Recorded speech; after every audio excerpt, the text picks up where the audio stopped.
Paano kung nananaginip ka ng nakakatakot, tapos nagkatotoo? Pakinggan nyo ang kwento ko. Naalala nyo ba yung mga black and white na pelikula? Yung mga lumang-lumang boxing matches? Yung tipong Rocky level na drama, pero real life? Sige, imaginein mo, Sugar Ray Robinson. Hindi lang siya boxer, siya yung hari, siya yung GOAT.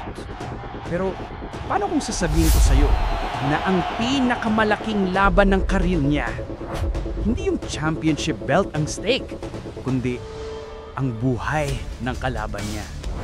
At ang mas nakakagulat, alam na niya ang mangyayari bago pa man magsimula ang laban. Grabe, di ba?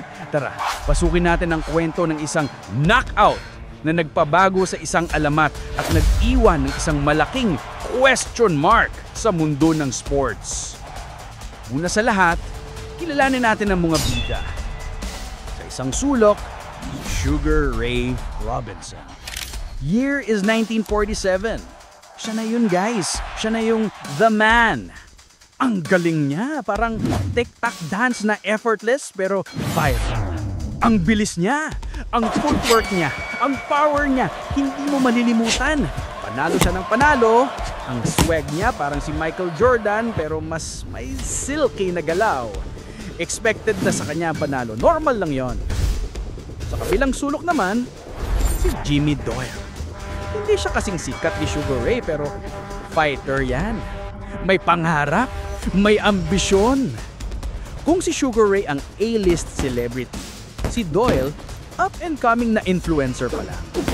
Ang laban na to, parang golden ticket niya para maging big time.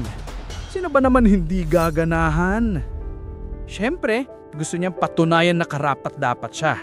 Ang motivation, pera, at legacy. Simple lang. Siyempre may nanay din siyang inaalagaan, may pamilya siyang umaasa. Normal na tao na gustong umangat at ang makalaban si Sugar Ray, isang malaking jackpot yon. Kahit matalo ka, may credibility ka na. So, ito na yung part na what the heck moment talaga. Gabi bago ang laban sa Cleveland Arena, February 24, 1947. Si Sugar Ray, imbis na magpapahinga, nananaginip. Pero hindi to ordinaryong panaginip, guys. Isang full-on horror movie. Nakita niya ang sarili niya na inono-knockout si Jimmy Doyle. Bam! Bagsak si Jimmy Doyle. Tapos, nakita niya na lang na hindi na siya tumatayo. Wala na. Hindi na siya nagising. Kadirit, di ba?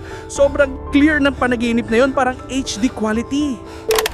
Pagkagising niya, takot na takot si Sugar Ray. Nagpawisan siya ng malamig. Sabi niya sa manager niya, si George Gainford, "Hindi ako lalaban. Baka patayin ko siya." Imagine, ang GOAT nag-back out dahil sa panaginip. Sino ba naman maniniwala? Pero seryoso siya. Desidido siyang hindi ituloy ang laban. Ayaw niya maging mamamatay tao kahit na aksidente pa yan. Gets mo yon? Ang bigat ng pakiramdam niya. Pero may pressure eh. Malaking pera ang involved. Libu-libong tao ang bibili ng ticket. Ang manager niya, syempre, desperate. So, anong ginawa nila? Tinawagan nila si Father Edward P. Carroll, isang pare. Ang plan, kumbinsihin si Sugar Ray na walang ginalaman ang panaginip sa realidad. Sabi ng pare, "Anak, ang panaginip ay gawa lang ng isip mo. Hindi yan mensahe mula sa Diyos." Parang, kalma lang boy, hindi ka prophet. At dito na tayo sa part na nakakabuwisit. Dahil sa pakiusap ng pare at pressure ng management, pumayag si Sugar Ray na lumaban. Sabi niya, sige, baka tama sila. Baka overthinking lang ako. Sana pala, nag-mute na lang siya sa kanila. Kasi ang desisyon na yun, nagbabago ng buhay ng dalawang tao. Walang nakakaalam ng inner struggle na yun ni Sugar Ray. Akala ng lahat, business as usual lang. Nasa Cleveland Arena na tayo. Puno ng tao. Parang concert ng K-pop, pero boxing. Pumasok si Sugar Ray. Parang may aura ng pag-aalinlangan. Sabi ng mga nakapanood, may kakaiba kay Sugar Ray.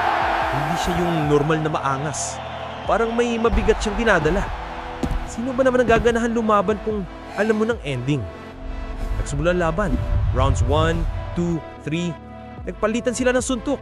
Pero habang tumatagal, umabante si Sugar Ray. Parang instinct na lang ang gumagalaw sa kanya. Siguro dahil din sa galing niya, nag-overpower siya kay Doyle. Si Doyle, lumalaban ng buong puso. Hindi niya alam na hindi lang ang title ang pinaglalabanan niya, kundi ang hininga niya.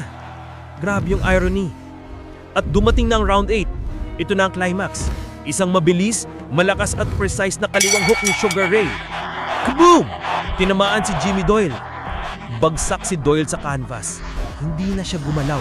Ang mga tao nagdiriwang, nag-iingay. Akala nila, normal knock-up lang. Nag-post pa si Sugar Ray, victorious. Pero mabilis din nag-shift yung mood. Kapansin ng lahat. Hindi na talaga gumagalaw si Doyle. Nagmamadali ang mga medics.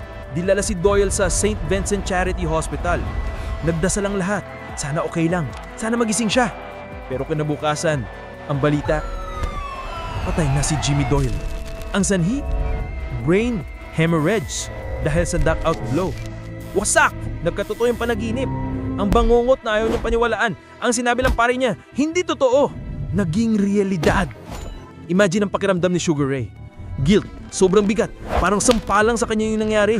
Tinawagan niya yung manager niya. Nag-iiyakan at sinabi niya, magre-retire na siya. Paano malalabang kung alam mo may pinatay kang tao? Kahit aksidente pa yun, siya ang may hawak ng kamao. Ang GOAT, nawasak. Pero dito natin makikita kung gaano katao si Sugar Ray. Imbis na magkulong sa guilt, ginawa niya itong aksyon. Lahat ng kinita niya sa susunod niya na 4 na laban niya, ibinigay niya sa pamilya ni Jimmy Doyle. Lahat, tulong pinansyal sa nanay ni Doyle para may pambayad sa bahay. Grabe yung sacrifice na yun. Para sa kanya, ito ang pinitensya niya. Ito ang paraan niya para magbayad puri kahit alam niyang hindi na ito mababalik ang buhay ni Jimmy Doyle. Nagpatuloy ang boxing si Sugar Ray, oo. Pero ang weight ng incident na yon, hindi na nawala. Ang kwento ni Sugar Ray at Jimmy Doyle, naging permanenting part na kasaysayan ng sports. Parang isang dark chapter na nagpapaalala sa lahat kung gaano kadelikadong boxing. So, anong aral natin dito guys? Unang-una, minsan kailangan mong pakinggan ang instinct mo kahit gaano pa ka-absurd ang rason. Ikalawa, ang sports ay hindi lang laro, may buhay na nakataya. At ikatlo, ang isang split-second na desisyon pwedeng mabago sa trajectory ng buhay mo at ng buhay ng iba. Ang GOAT, naging mamatay tao sa isang iglap. Ang bigat, di ba? At yun ang kwento ng isang panaginip na naging trahedya at ng isang alamat na pilit nagbayad puri.